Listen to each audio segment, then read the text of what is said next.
In general, in the tombeau de Couperin is trying to be very musical, very subtle, very sensitive, without making too much rubatos or romantic stuff. Hi, my name is Junhui Chen, and I'm from China. I currently study in United States.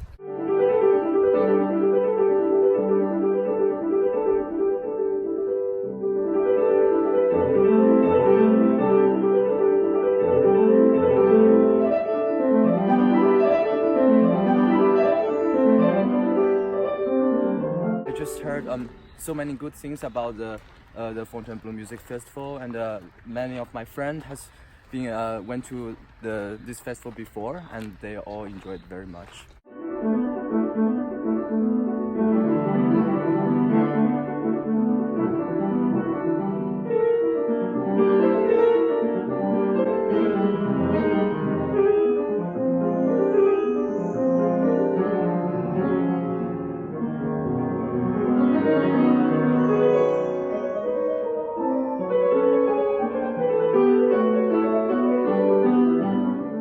Connie was fantastic.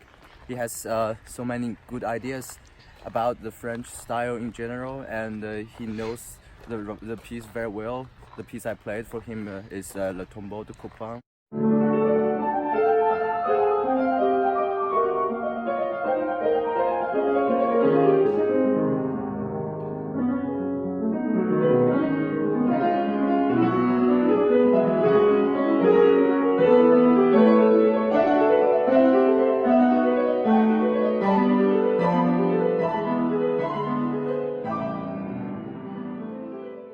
It's a very a special piece because it pays homage to the 17th century, the old French style.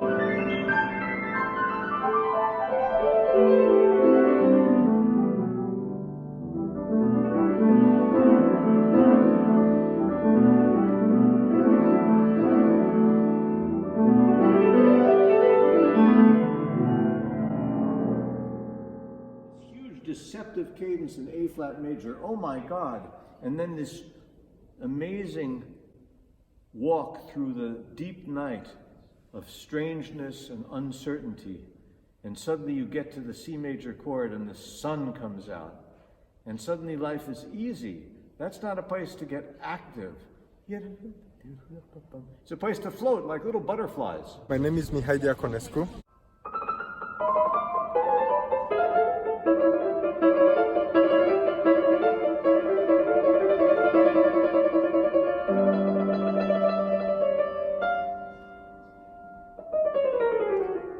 Fontainebleau Festival.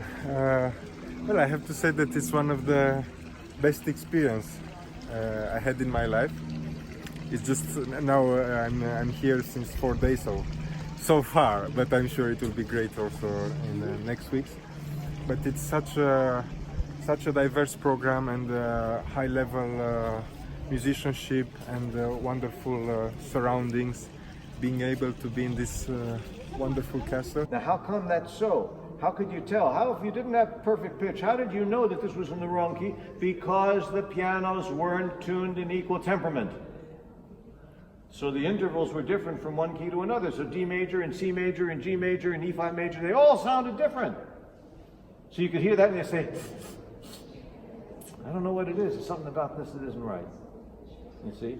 And that's a degree of subtlety that we've completely lost by insisting that everything be equal. You know, nothing is bad and nothing is pure. I've studied in Helsinki. There I finished my master's. And Cluj. In Cluj I did bachelor, and now I'm doing PhD.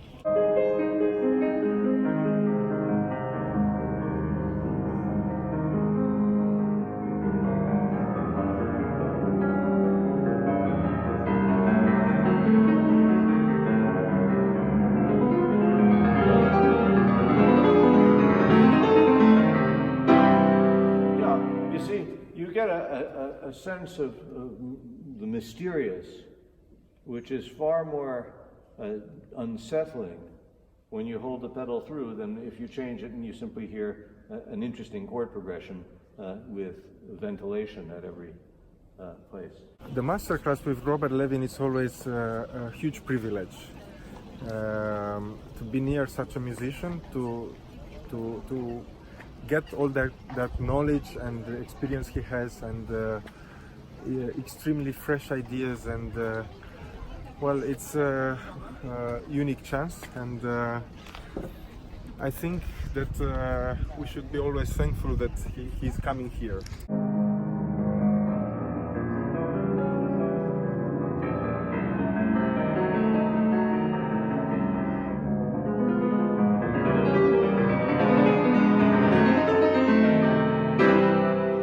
I have played Beethoven Sonata Opus 2 number 3, and I chose this piece because he's a big fan of classical composers, especially Mozart, as we know. And I thought that being an early sonata, it will be even more interesting because it's closer to Mozart. And indeed it was. He gave me such beautiful ideas and explanations for different kind of approach to the music, and yeah, I think I will have it with me for the rest of my life, and I have also some little things written on the score.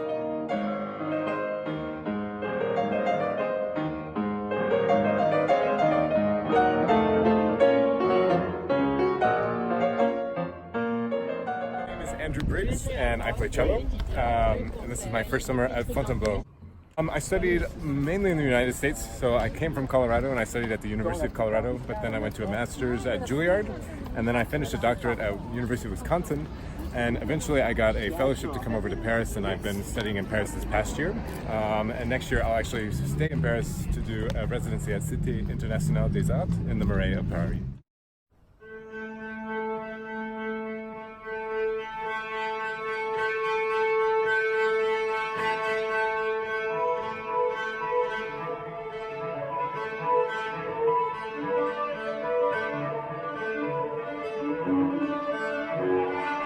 Friends who've done it in the past, and they're usually really high level, and so I had somebody had sent me the flyer for Fontainebleau again, and I looked at it, and the faculty here are absolutely the top of the line, like cello faculty and faculty for everyone, and so I applied, and luckily I got in, and yeah, so I've been super happy to have this experience and have all these opportunities given to me.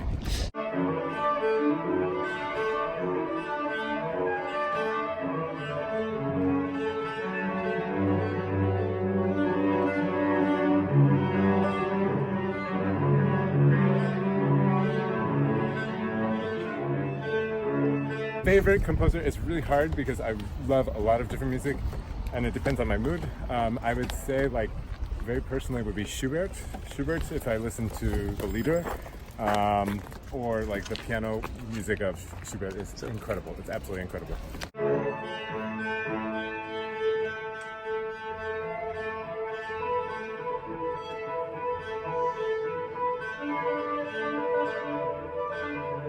Anna Ligeti? Okay, so I didn't really get to know her until I came here, and I met her a few weeks ago. And when I first met her, she has this incredible energy about her. And every time I'm around her, I feel like I feel very inspired.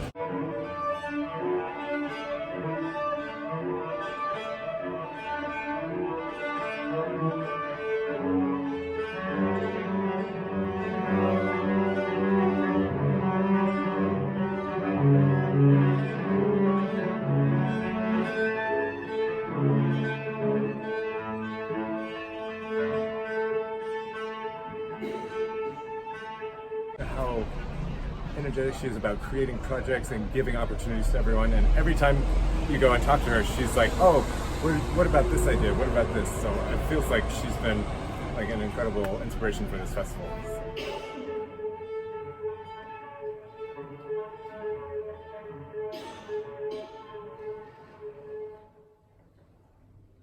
Not to allow for motion in the hand. But basically, it looks like this.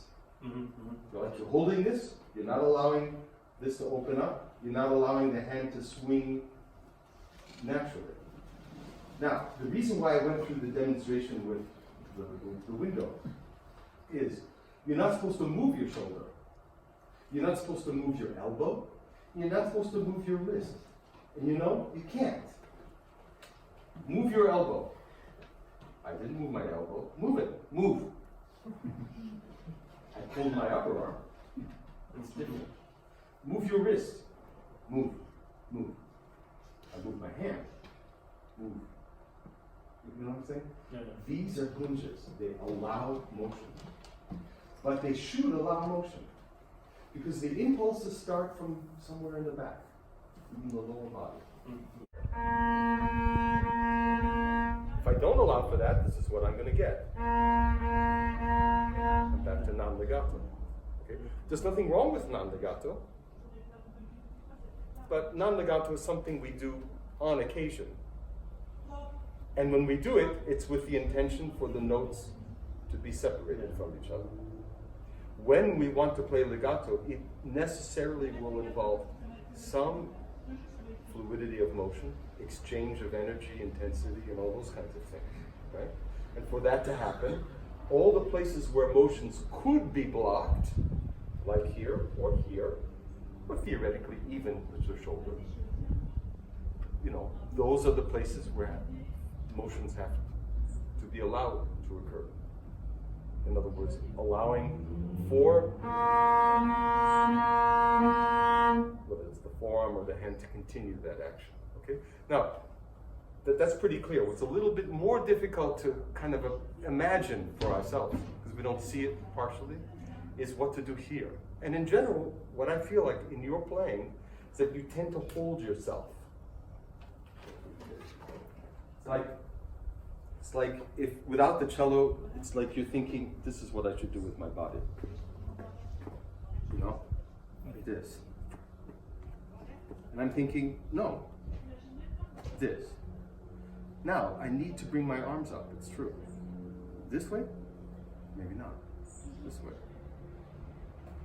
You know what I'm saying? So if I could put your bow down, it's in a safe place, don't worry. Okay. Could you move up just a little bit so I can get behind? Thanks. Yeah. So instead of finding position by raising shoulders and holding it, rather open this up. Okay? This feeling. I'll do it.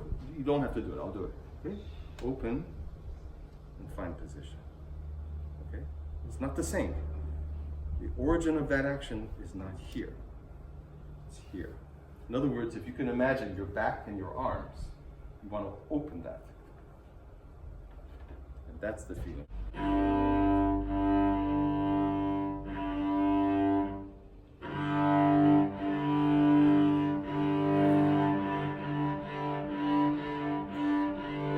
I'm going to do this and then just take over the action. Take it over. Don't stop.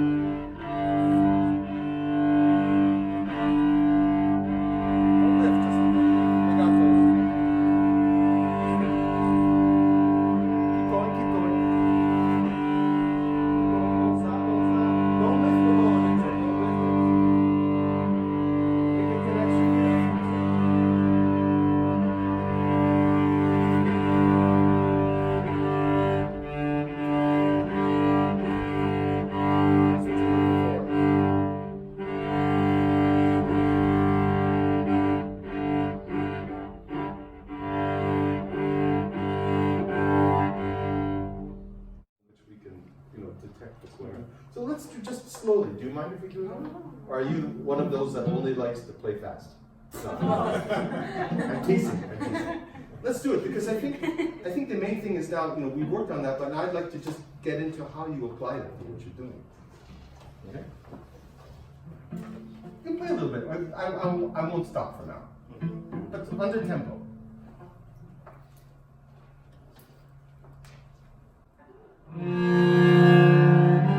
Now, don't give her a sign. Okay. As soon as you gave a sign, you became vertical again. What I would like you to do is think about yourself, be totally selfish about it now. Okay. Okay? Just play what you hear and want to hear. Her problem is to be with you. I have a feeling she can do it.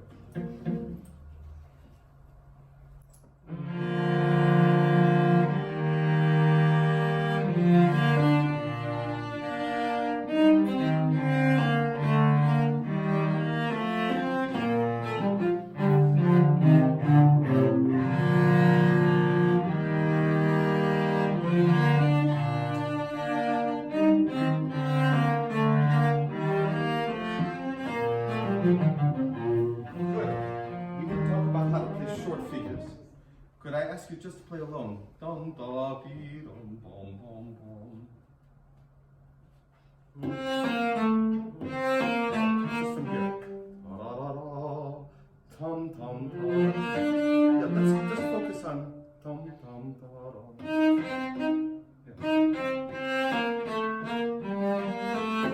Let's just focus on this beat. Just the first beat. Without the ta-ta, just dee-da.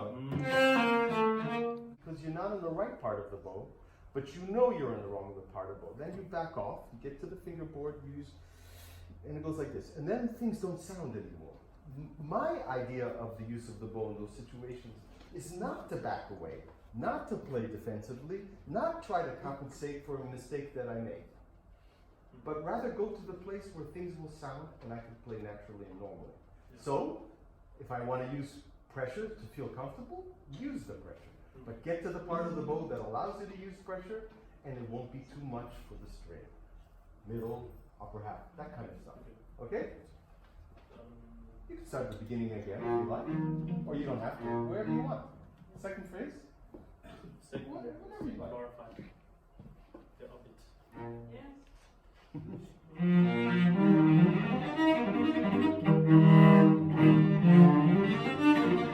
Good.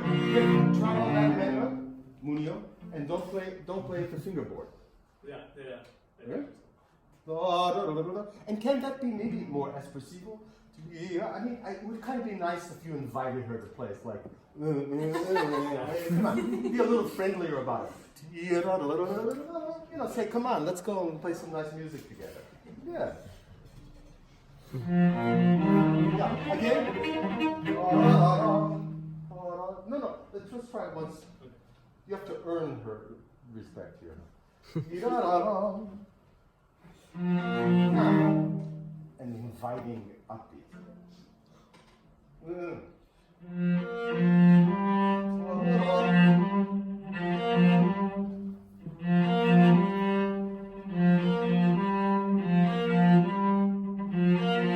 Now can you sing that with your bow? There's so many obstacles in this one. That jump over everything. Hello, my name is Alyona. I come from Kazan, Russia, but currently studying in Budapest in Technical University of Architecture. This week we're looking at natural forms and analyzing them, being inspired by them. My friend recommended me to study in Fontainebleau school.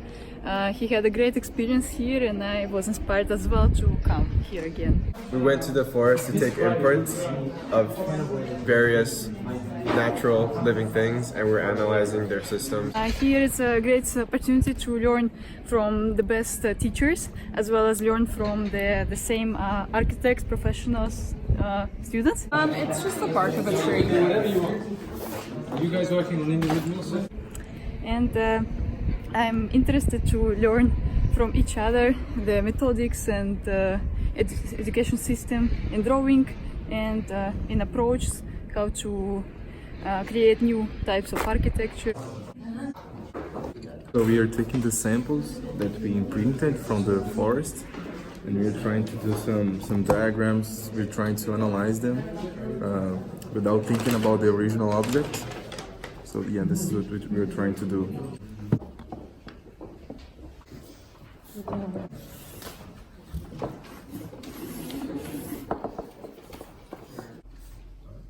My name is Stephen Ware. I am an architect. I was also trained as a biologist. I did my studies in biology at university before going to architectural school. And the week's work today is going to take as a focus a way of thinking which is called biomimicry, which is a kind of a useful tool to be able to help us to think differently about the way in which we design buildings, objects. We look at the biological world, we look at living systems, and we try to find ways in which they can inform our designs and make them better, make them more in phase with the living environment, and somehow to provide innovation and to take us to the next step of what architectural production should be. When I'm gonna paint black all the parts where the second paper is not taken over, we're taking off from our ideas in these little drawings that developed from understanding a sort of system in nature and also comparing it with how the castle is built. We have this sort of leaf branch. I made a cast out of it, and I had to take a very deep look at it and try to understand all the systems that compose it in order to dissect them into other sort of systems. When you look at a design process today, a building has to create a certain amount of energy with solar panels. It has to protect itself from too much sun getting into the building, getting overheated. We have to think about how much energy is necessary to provide the materials to build with, timber, concrete, steel. This is all in a way biodata. A lot of it is given to us by engineers and by specialists, and in a way architects often feel that it is counter to their intuition to have to obey to this data. The next exercise was to understand how the palace itself has been thought of, also in a systematic way. What biomimicry does is it gives you more empowerment. You understand why it is important to take this biodata on and to make it part of your design process. And I think that's nice. It has an intuitive appeal. I always feel that the biologist and the artist have a very, very similar point of departure. They look at nature, they're amazed by the flight of a bird, they're amazed by the pattern on a tree trunk. It's just that they separate in terms of their method. But the same fascination and curiosity is there at the outset. And biomimicry is trying to stitch those feelings back together again. The space between the sounds, like when you see like the verticals. And so I'm trying to play with the windows, with the distance between the windows. We said we use the same terminology, architects and musicians. We talk about rhythm, we talk about texture, we talk about tempo, we talk about... there are so many shared words in our vocabulary. There is a very, very often used and probably cliched phrase about architecture being music fallen silent. Yes, I think there is a lot about that. I think that there are two languages, use the same vocabulary, but appeal to us in a totally different sensorial way. My name is Chloe. I live in the United States, but I'm French, and I'm currently doing my doctorate at the Northwestern University.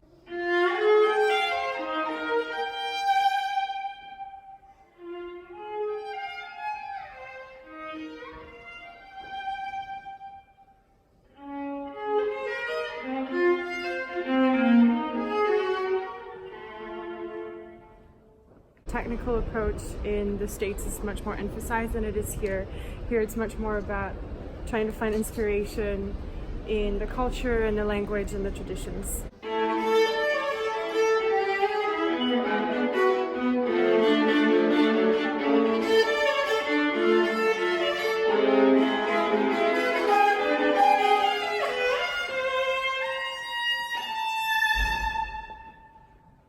That piece was composed last year, composed by a friend who is now doing her doctorate at Juilliard. Her name is Seto Matsui, and she's going to be coming to France to study actually and finish her research there.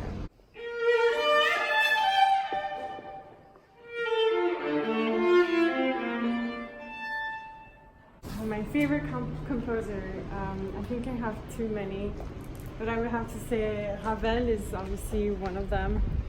And maybe Brahms.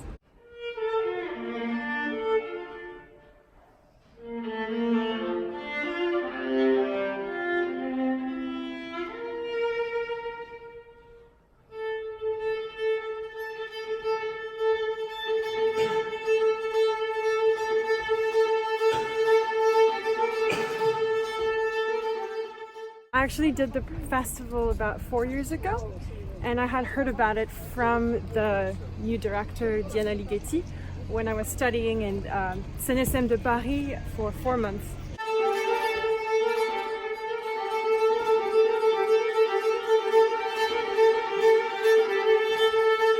I play viola.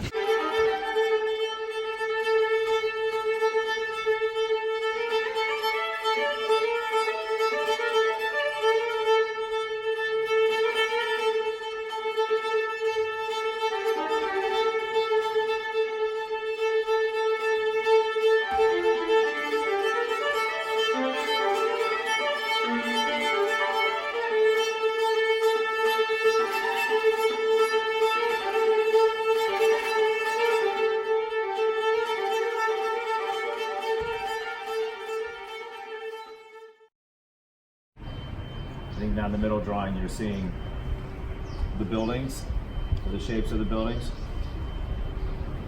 Let's establish an X value, and then I want you to bracket to compose, to find the other shapes, but then also use the edges of your viewfinder to help get you there.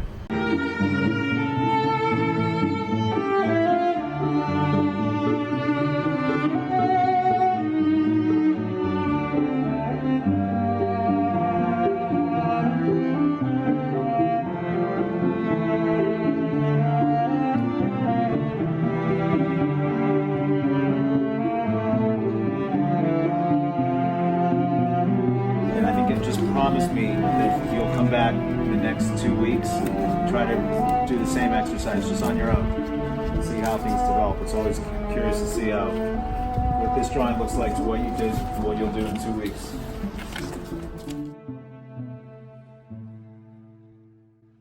There's a part where your senses are limited, and then your imagination starts to work and to become your tool. Project consists mostly in research and more deep investigation into the way that nature works. We were trying to find a word that could summarize each word that we had individually. Our words are agglomeration, depth, intersection, fragmentation, and adaptation. We have several craters as part of our intervention through the skin. And so we went to compose these different layers of our craters. We went back to the forest and took natural elements and created stamps using the ink. Human societies organize in a very particular way. All over the planet they've organized in similar ways. The chateau is an expression of that, and they were able to reveal very interesting things about flows, about processions, about the need for light and the need for air. And something started to come through. There started to be a merge between the analysis of the biological artifacts or the natural artifacts and the chateau itself, which started to come to life in a way as this big organism. So my imprint is like a wood on the tree bark. So my guess is that the bark is broken and somehow like the tree finds a way to heal up himself. Like you can see different layers. There are 1, 2, 3, like 3 layers. Work together to heal the wood. So for this part, you can see like there is a hole in the middle, and which make this part the most vulnerable part of the whole skin. So you don't know what happened inside there. Maybe a spy peep up like from through this hole at what you are doing. We're talking about immune system, nervous system. And I decided to use a hand in order to have that physiological connection and have it almost like you're being attacked physically. Like the system of networks that interconnect, that create a depth in the human body that is sort of this tension between different systems and networks, both like physical and like psychological. We found it logical to connect it in just one concept, which is the immune system. So we try to translate that not in the biological matter, but more like in a psychological matter. One of the examples inside the castle of the inspiration of the nature inside the architecture. And look for, because it's very interesting. This scene here represents, well, this structure, these arches, they are the antibodies that are able to defend against something. How can we represent time and like over the period of a life? So what we thought about was sort of like this sort of like 1-point perspective that sort of has like a texture gradient going in to show like sort of the time frame of like you can see right now what is immediately around you because this is this point in your life, but you know that there is an end, but you're not exactly sure what it's going to be. So in this drawing, actually the white pieces is representing cutting, the action of cut, because what I imagine in life, we have several like scar or some difficult moments. So this kind of frame is trying to framing a difficult moment in our life. And we thought of how the skin itself is this layering of different patterns that you don't really start to understand until you dig and peel back into different microscopic layers. And so we started thinking of this in a more spatial, kind of spatial floor plan kind of way, and how on this side of the canvas we have a more ordered system, and as you move on to the other side, there's a more chaotic system. I think it's a very familiar graphic to architects, but also graphically it has a certain level of history and ambiguity that makes it productive for these four words. For example, the fact that the brackets themselves suggest a kind of enclosure of space, but they're never really enclosed. So the positive or the kind of empty space works as productively as the sort of enclosure of the space, which is then sort of represented with these two other layers of more or less disordered patterns that become overlaid with the one that has a certain order within it. This idea I tried to translate it into a section of the castle that could translate all the different sizes of enclosures that the castle has that coexist together. When I did the section of the castle, I did the section of the main courtyard, of the main entrance, and as we can see here, there is like a huge void, and we have this matter, which is the castle. So the word that I used to link them both was void and mass. All this summer is about trying to get the connections in between two arts and finding the way to explore this very gray area in between both music and architecture and try to make one whole product that is not music that fits architecture or architecture represented in very different ways to fit the music. It's try to make a one whole work of art. The challenge was trying to take the idea of biomimicry, which is what they were working with, building these abstract structures from nature at its roots. So this was a challenge, but what we ended up coming up with was I created an instrument using code, this program called Super Collider, and we took field recordings that some of the architects did around the chateau.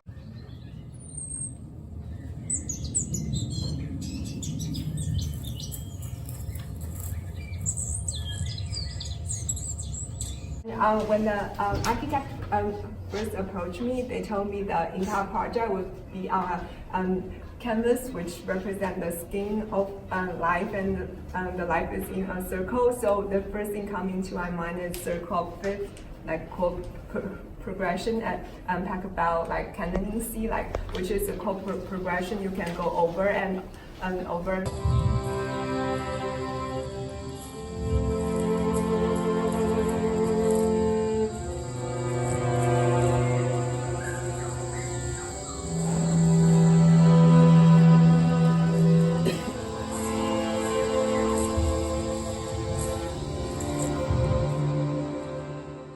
We have dreamed that connection between the music and the architecture, and today we have done it, and it's a very big gift for us. And thank you very much.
I'm Jiaxin Ming. I come from China. I'm currently studying at Juilliard in New York.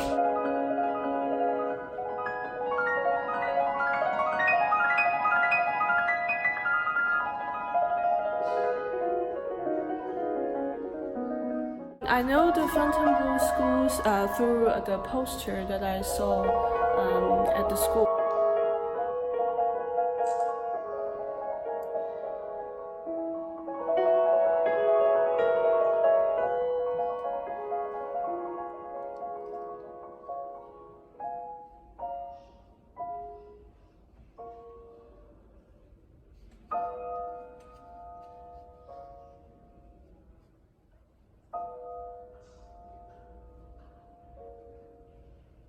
I like Liszt a lot.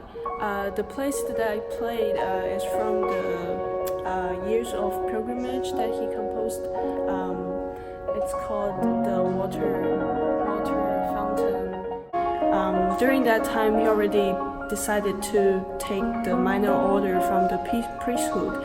So you can hear a lot of religious aspects, these kind of influences in his music. But also he was inspired by the fountain of the Villa d'Este, so he tried to imitate the sound of water and sound of the water drops and the fountains and springs in the music. So you can hear a lot of arpeggios, a lot of fast moving notes. Yeah. I think chamber music at the Fontainebleau School is actually a very good opportunity for students to explore the pieces that we don't really play or we don't often play because, for example, I'm assigned to play the piano quintet, which I didn't know anything about it before, but after we discovered it, after we rehearsed it, we found it's actually a very beautiful piece. So I think Fontainebleau really gives us the opportunity to explore these pieces.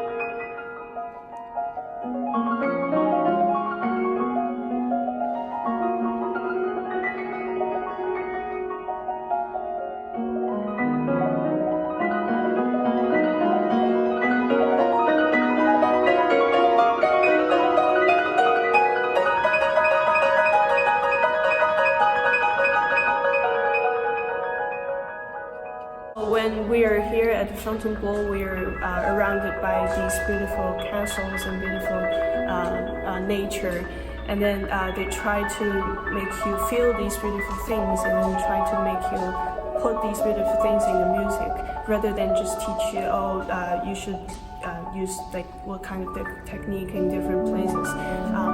So I think this is really different from American school and Chinese school.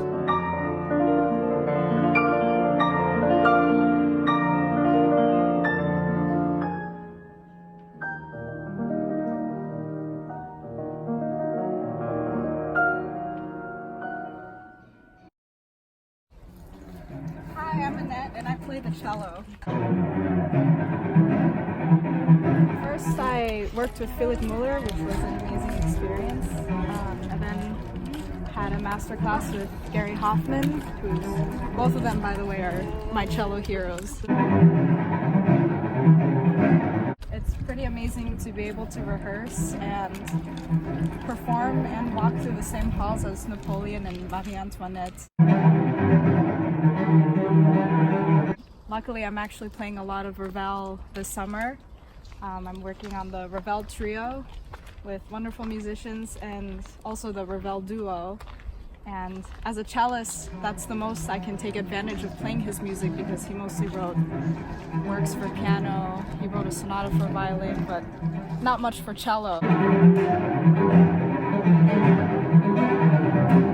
In America, we typically learn how to play louder because the halls, the new halls especially, are much larger, so our main focus is to be able to project our sound to a large audience in a large space. And Here, the sound is very much more refined and built in through old school.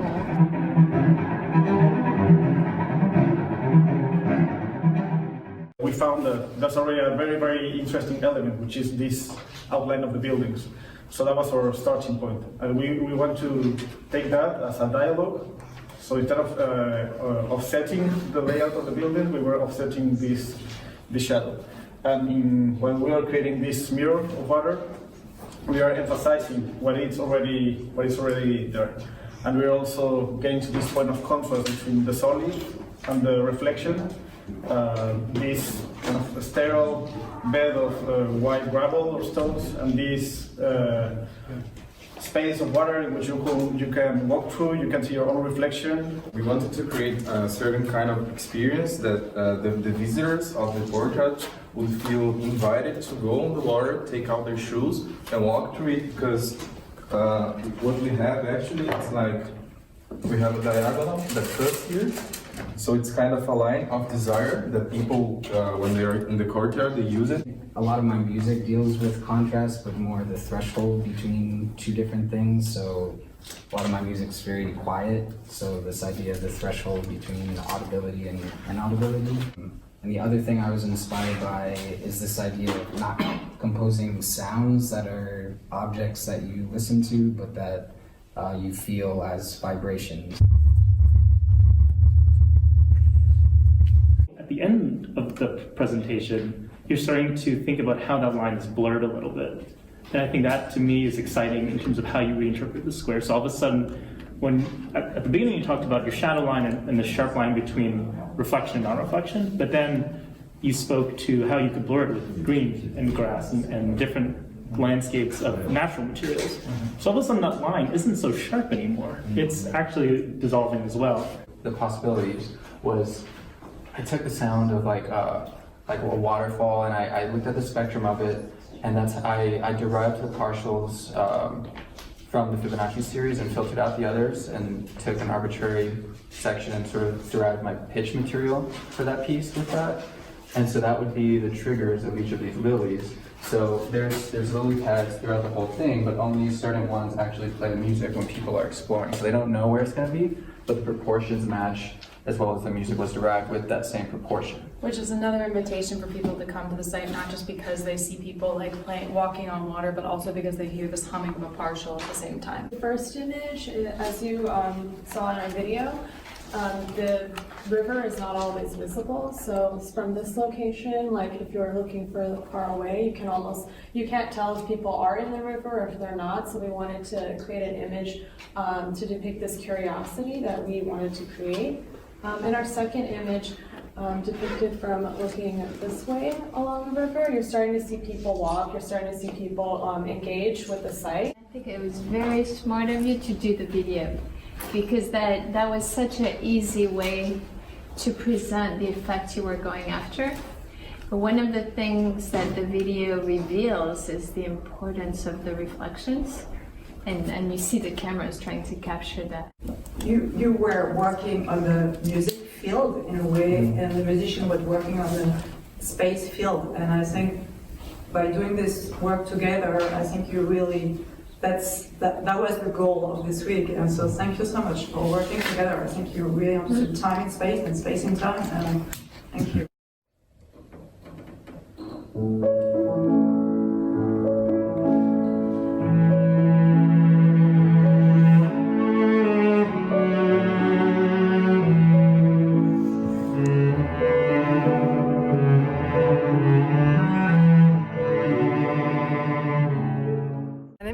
I study architecture in Moscow Architectural Institute. That's my second year. Actually, when I came here, I didn't know anything about biomimicry, but now I understand that we can actually take examples of how things cooperate together in nature and do the same things in architecture, and it can be like any scale or any form. And I'm very much inspired to do like this last project, also connected to biomimicry, because it seems very different, but in the same way, it's very interesting, like, to put these things together.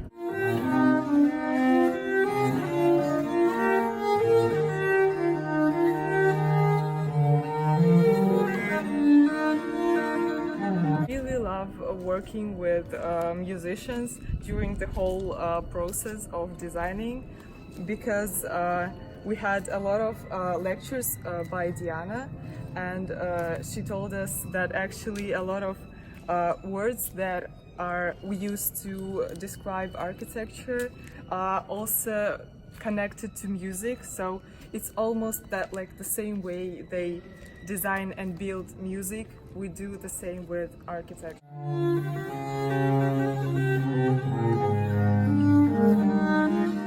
I want to tell about my favorite part.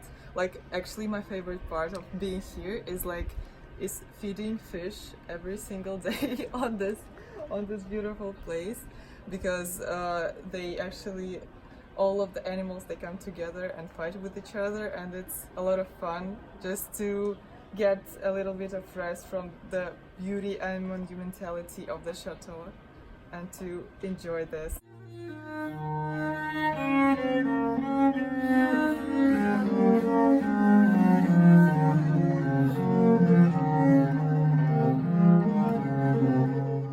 One of the most interesting things for me that I discovered was that comparing to Russian, like, castles, very fancy ones, they are made with a very strict order, so with a lot of symmetry and with very bright colors, which is like completely different from what we see here. It's more kind of spontaneous and it's more alive. That's what I like. The most interesting experience that I have had here is walking in silence with Vincent. It was the day when we first went to the English gardens, and we had no opportunity to speak for more than 1 hour and a half. And it was amazing because we started hearing things that we didn't hear, and we felt the wind, and it was something completely different from everything that we had the previous days.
je suis le président de la Fondation Maurice Ravel.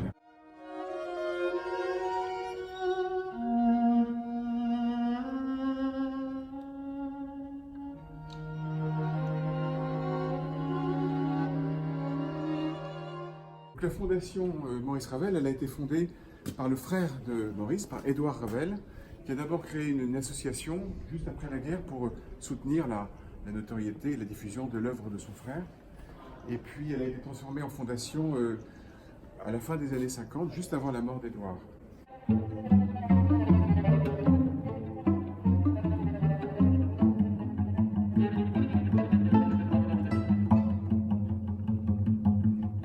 Les écoles d'art ont eu dès le départ un lien avec Maurice Ravel puisqu'il a été le directeur, un des directeurs dans les années 30. Il faut dire qu'à cette époque-là, dans la vocation des écoles d'art, donc de faire la promotion de la musique et de l'architecture française, Debussy étant mort, il y avait un grand compositeur, c'était Maurice Ravel.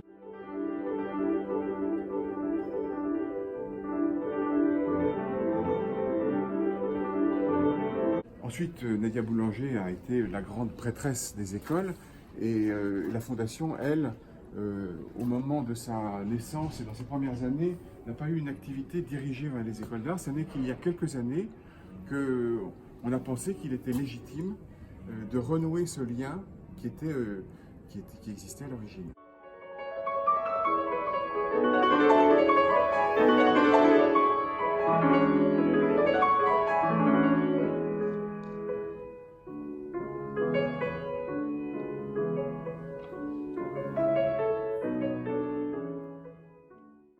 La vocation de la Fondation, c'est d'aider des institutions dans leur travail pour faire connaître Ravel, dans leur travail, à partir du moment où ça rentre dans l'objet de la Fondation.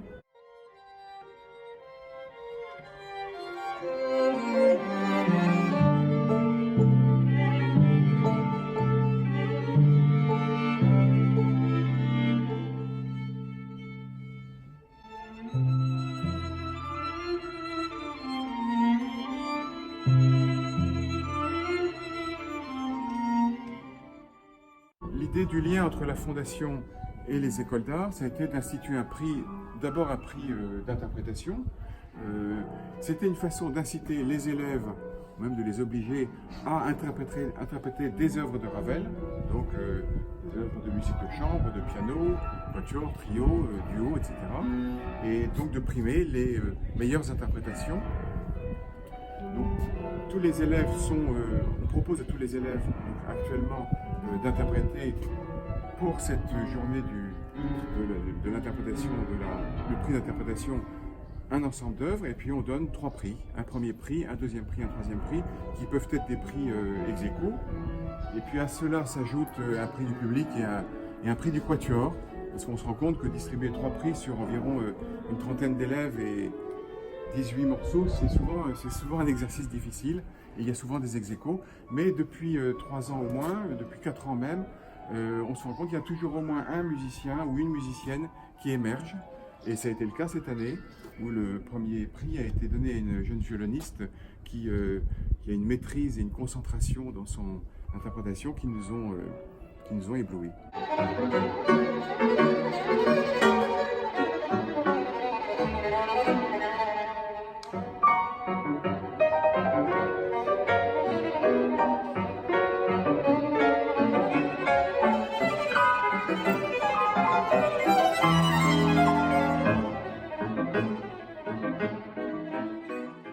Compléter le prix d'interprétation, à partir du moment où il y a également des compositeurs qui sont présents aux écoles d'art, on a pensé qu'il était intéressant de donner un prix de composition donc aux œuvres composées par ces jeunes compositeurs, donc des œuvres contemporaines, éventuellement inspirées de façon lointaine, ayant une lointaine filiation avec Ravel, mais sans que ce soit du tout dans le cahier des charges, c'est pas une nécessité, et le prix va vraiment à l'œuvre la plus intéressante, même si elle est éloignée de l'esthétique de Ravel.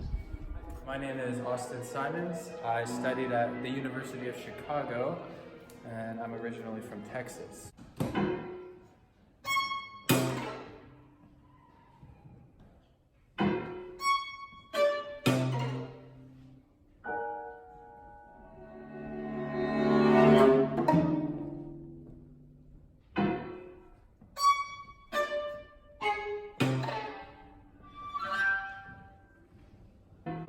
I think there's a lot of overlap between architectures and composition, especially in the early phases of structuring and planning out the end product.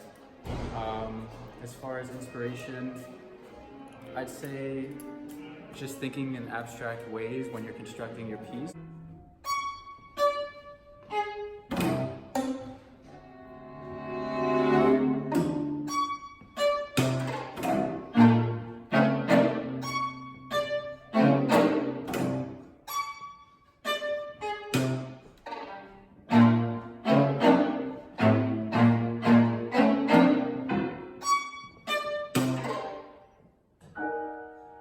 Yeah, my piece was for a piano quintet titled Luxuria. I don't know, the title is Latin for lust, one of the 7 deadly sins. That was the concept of it. And there's a big juxtaposition between the piano and the string quartet that I play with throughout.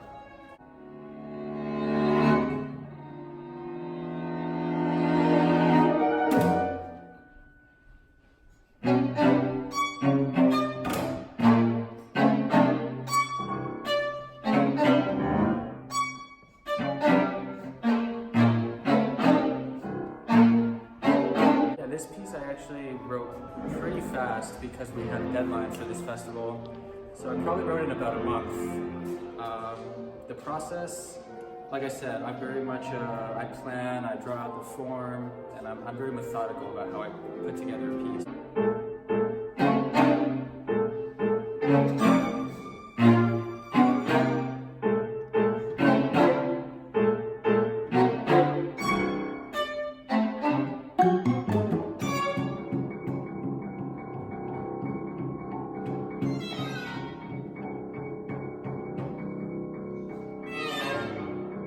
So my piece had a very energetic, forward drive to it. The string quartet had like almost like a clave type rhythm throughout, and the piano would interject a lot of syncopation and fast movements between the ensemble. So that was the main material I was working with.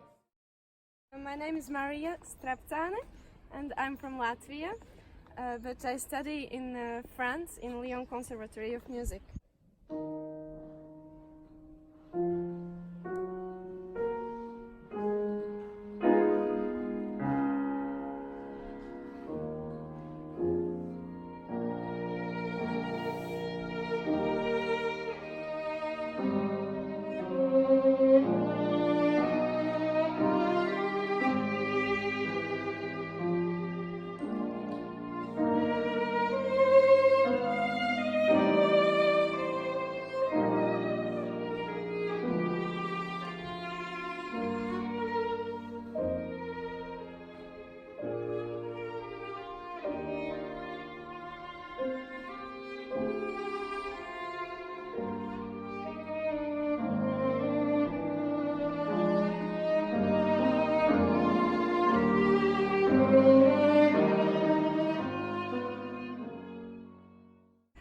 I found out about this festival. It was from my professor, Marianne Piketty, because she is a violin teacher here also. And yeah, she knew that this would be a amazing experience for me. So I applied and came here.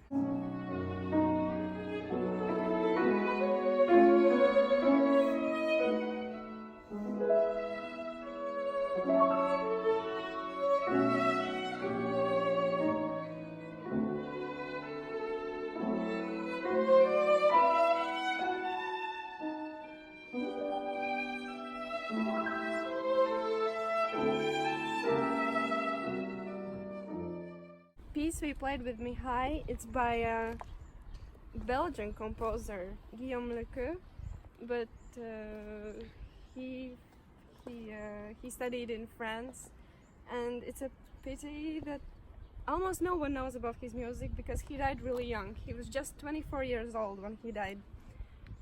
Quite a tragic story. I think that if he would live longer, he would become like one of the most famous French composers.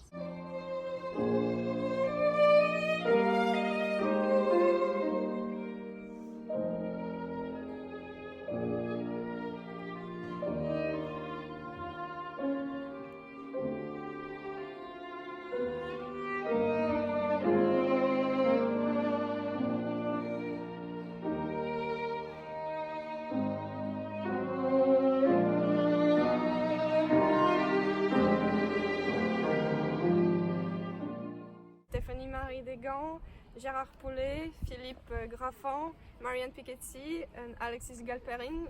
They are all like such amazing violinists and professors.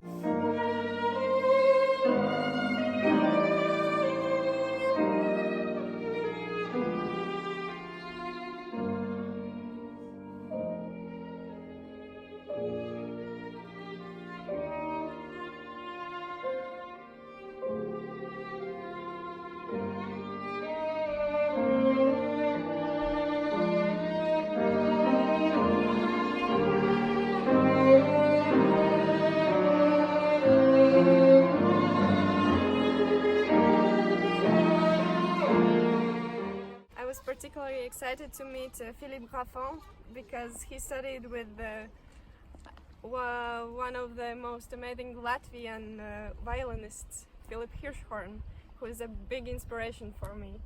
So he knew a lot of stories about him, and it was really interesting to talk with him.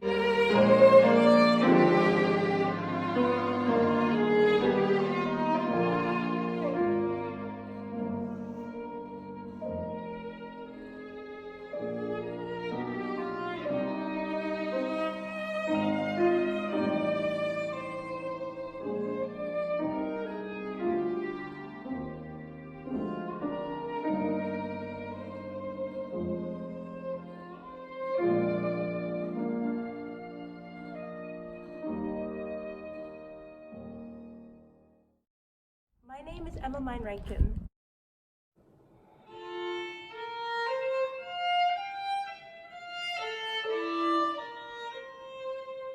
I study violin at the Curtis Institute of Music in Philadelphia.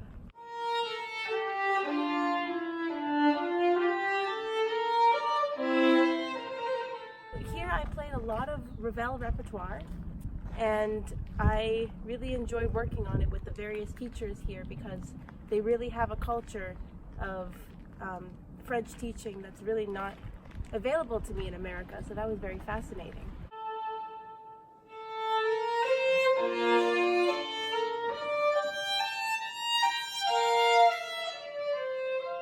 The Ravel Prize was something completely unexpected for me. I barely even knew there was a competition going on.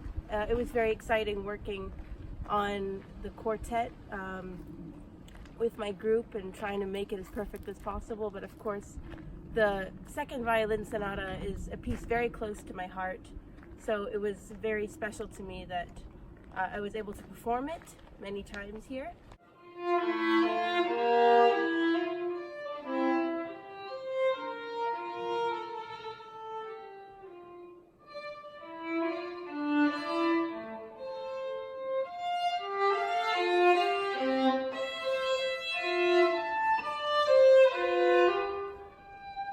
Enjoyed working with the violin teachers here. They all brought something very different to the table every week that I worked with them. And working with somebody like Philippe Graffin, who really opened my mind to more virtuosic possibilities with the violin. And then with Marianne Piketty, who reminded me the importance of accuracy and precision. And it really, I think, raised the standard of my playing and the amount of risks that I'm willing to take.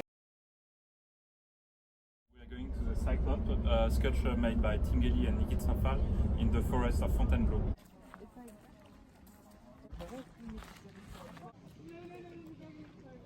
Entrance, ticket office.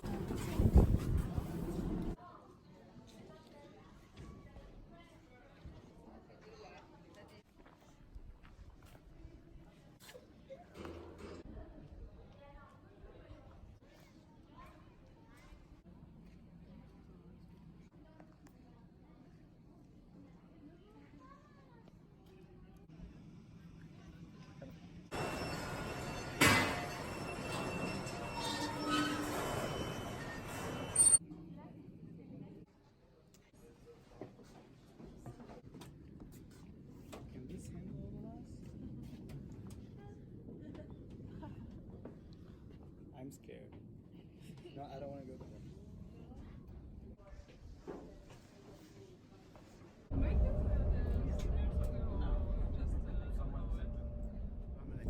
I'm an acoustician, and I've been brought in for the Fontainebleau School to help architecture students and musicians collaborate.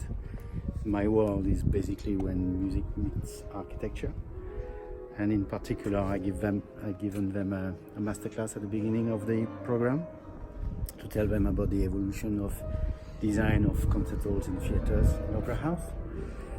And on week 4 with Jean-Guy Leca, we worked with the architect students on the final week program with the idea of doing a temporary installation, a collaboration between the architect and the composers and musicians to do a temporary installation which would last for each group about 10 minutes.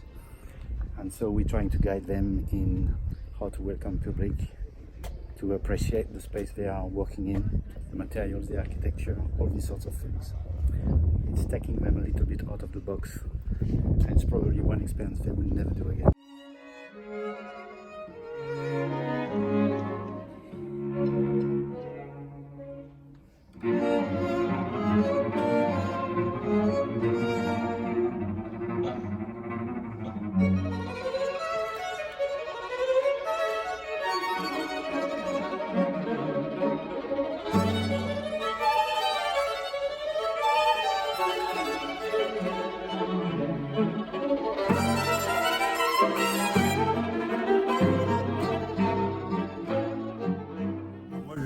Jean-Guy Leca, je suis scénographe et je fais donc des décors, des costumes de théâtre et d'opéra ou de ballet, et je travaille aussi avec des architectes de temps en temps pour construire des théâtres.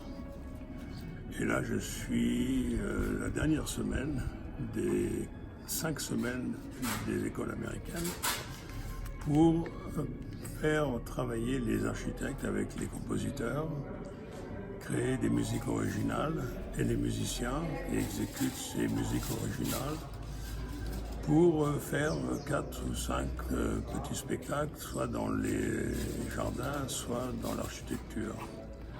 Alors l'idée de ça, d'une part, c'est de faire se rencontrer les architectes et les musiciens qui ont beaucoup de choses en commun, et aussi de mettre le doigt sur un morceau du jardin ou un morceau d'architecture de ce magnifique château pour que les gens, pendant 10 minutes, un quart d'heure, voient les choses autrement, au lieu de passer devant le château, de s'arrêter, d'écouter, de regarder et donc d'avoir une relation avec l'architecture ou la nature complètement différente.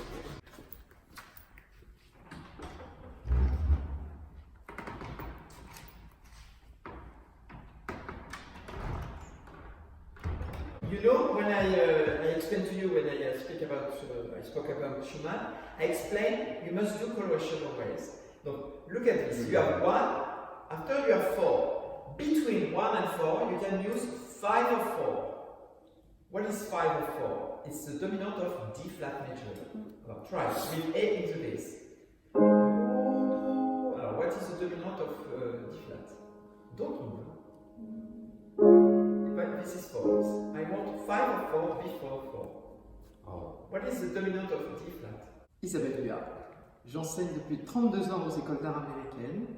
J'enseigne en fait un certain nombre de techniques autour du langage musical, qui sont l'harmonie, le contrepoint, la fugue, l'harmonie au clavier, l'improvisation, la transposition, la mémorisation, la basse continue, toutes sortes de techniques qu'on peut travailler à la fois par écrit, pour les compositeurs notamment, mais aussi directement au clavier, pour tous les pianistes, et aussi aux cordes. On peut travailler directement sur un instrument, ce qui est très vivant et tout de suite compréhensible pour un instrumentiste.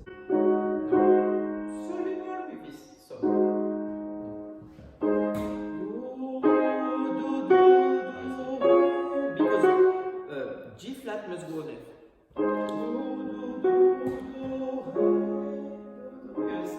We do coloration. Ce qui m'intéresse particulièrement ici, c'est le fait qu'il y a une grande diversité dans les étudiants qui viennent nous voir. On peut avoir des Australiens, des Américains, des Européens du Nord, des Européens de l'Est, des Français. Et c'est extrêmement intéressant parce qu'en fait, ils viennent étudier plus particulièrement la musique française ici, parce qu'ils étudient probablement un peu moins dans leur pays. Et donc c'est particulièrement intéressant de les faire progresser avec des techniques qu'ils n'emploient pas forcément dans leur pays. Si, do, ré, do, si, do, la, si. We finish on what? What kind of cadence? Perfect cadence. Yes, absolutely. In B flat minor. Yes, absolutely. Alors, play just the bass in a B flat minor, just the bass. Cadence of B flat minor. 3 notes. Mi, fa, si. Yes. Alors, where do you play E? Where do you play F? And where do you play B flat? Perhaps begin by the end, because B flat is under what note? Yes. Donc you can indicate first. Yes, absolutely. Or No. B flat. Begin by please begin by B flat. Right B flat. First degree is where? Here. Yes. Here. 1. Et c'est très intéressant parce qu'ils s'adaptent en fait beaucoup plus facilement qu'on pourrait le penser, bien que leur formation soit vraiment radicalement différente.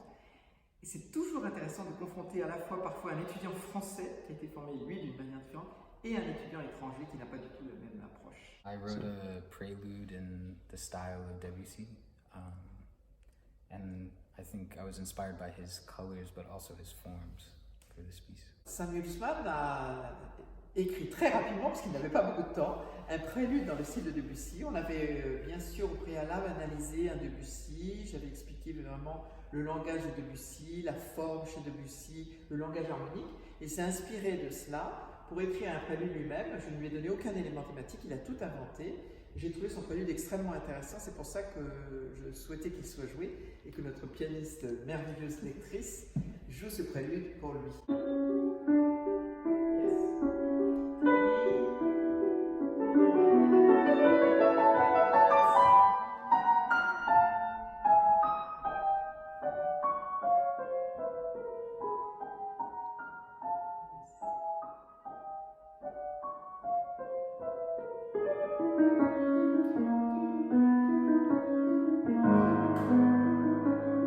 It's very beautiful. I think the prelude is very beautiful. I can hear influences of Debussy and French music. It's very good. Bien sûr, cette école a été marquée par Nadia Boulanger. C'était un personnage extraordinairement important, une très très grande pédagogue qui a laissé vraiment une empreinte extraordinaire sur les Américains notamment. Il se trouve que je fais les cours que Nadia Boulanger donnait et je dois dire que je suis très fascinée par ce personnage parce que je n'ai pas été son élève, mais je me sens très proche de sa démarche pédagogique qui était une démarche absolument extraordinaire, très libre. Elle traitait absolument de tous les sujets en même temps et c'était vraiment très intéressant. C'était vraiment, on parlait de musique.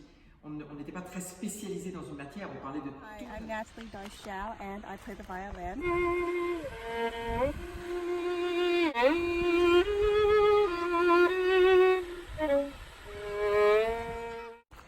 I actually was born in China, but when I was a baby I was adopted and I grew up in a small town in Kentucky. And for the last 5 years I've been living in New York City where I study at Mannes School of Music.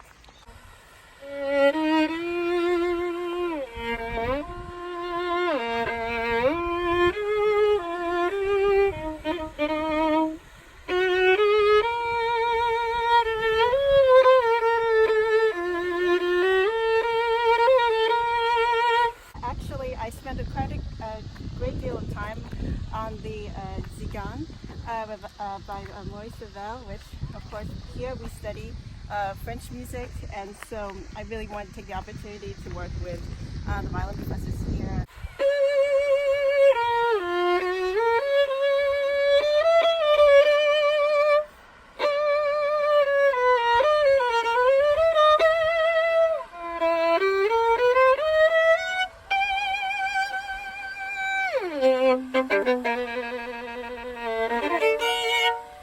I worked with Gerard Coulet, Philippe Graffin, Stephanie Morin-Degas, Marianne Fouquet. This past week was Alexis Galperin, and each one brought such really helpful perspectives to the piece. both stylistically and both from a technical standpoint with Gerard Poulet and Philippe Gaffin especially. They really pushed me to take more risks in really conveying these spontaneous, exciting aspects of Cigane, and Myriam Piketty really helped me actually achieve those technical aspects by really working on some of the more I'm a violinist. I teach in Paris Conservatory, and in summer I teach in Fontainebleau, American Conservatory. It's something which means a lot to me because I did part of my studies in the United States. So I love it once a year to come back in an American atmosphere, you know, in American school, and to teach American students. And this has been an incredible month here in Fontainebleau. I'm so grateful to have been able to study with some really, really wonderful teachers. Well, I've been coming here for I think 10 or 12 years, I don't remember, but I've been coming quite regularly for a long time. The evolution, the most interesting thing would be to talk about the evolution going back to the 20s to nowadays. Nowadays, we have to see, in the 20s it was quite clear what the school had to bring to American students. Nowadays, we have to think about what we can give, you know, in a time where everything is worldwide now. So what is interesting for American students to come in France and to study for 1 month in this fantastic castle, you know, what we can bring in, you know, technical level has involved. There is a great technical level everywhere in the world, but there is also a certain lack of culture. I'm not talking only about French music, I'm talking in general, and I think that a school like that, you know, sometimes it's the first visit of American students in Europe. A school like that can bring a real cultural background, you know. There is an atmosphere here that they breathe for the first time, and I think I'm absolutely convinced that that's exactly what we can give to them. Classes with Isabelle Duha were particularly special. If you're a pianist, that's information that I highly recommend knowing. And you know, it's just the people here are great, and to be surrounded by beautiful, incredible music in such a space. I prefer to talk about a cultural background rather than getting French technique, because, you know, we are in a world where the exchanges are, you know, everywhere, and nationalistic characteristic disappear more and more. We can regret it, but it's true that in terms of culture, you know, it's not the same thing to learn in Berlin, to learn in Paris, to learn in London, or in Moscow.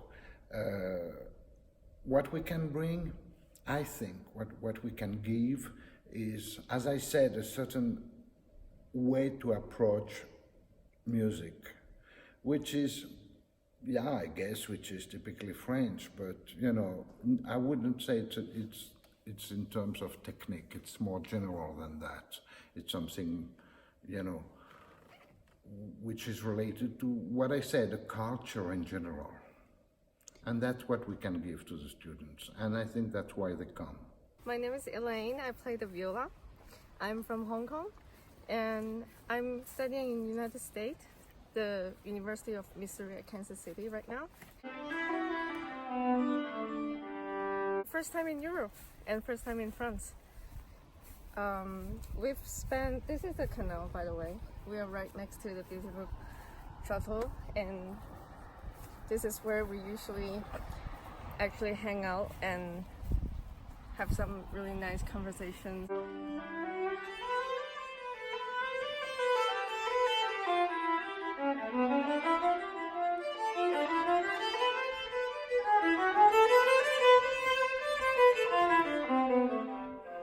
I've never thought of any connection between architect and music before I came to Fontainebleau.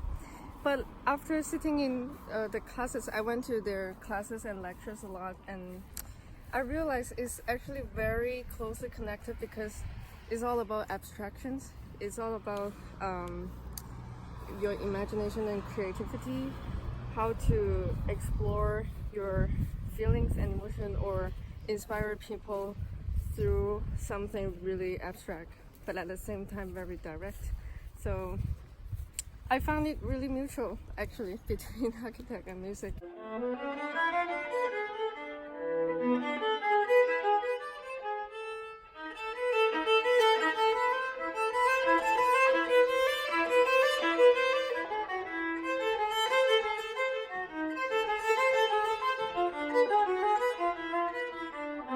I'm really glad, like it is a very special place in Fontainebleau. The festival is almost like magical for me. It's life-changing, and also I've met some lifelong friendships here, and it kind of changed my life actually.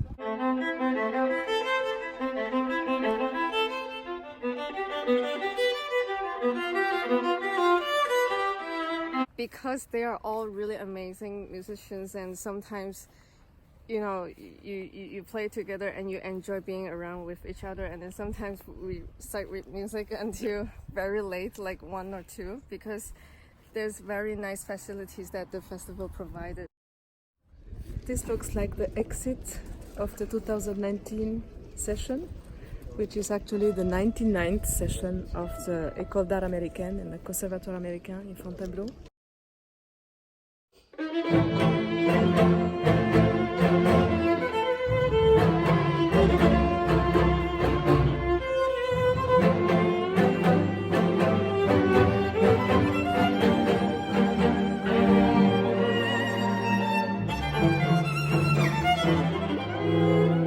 It was very intense, and in the same time so many incredible things happened.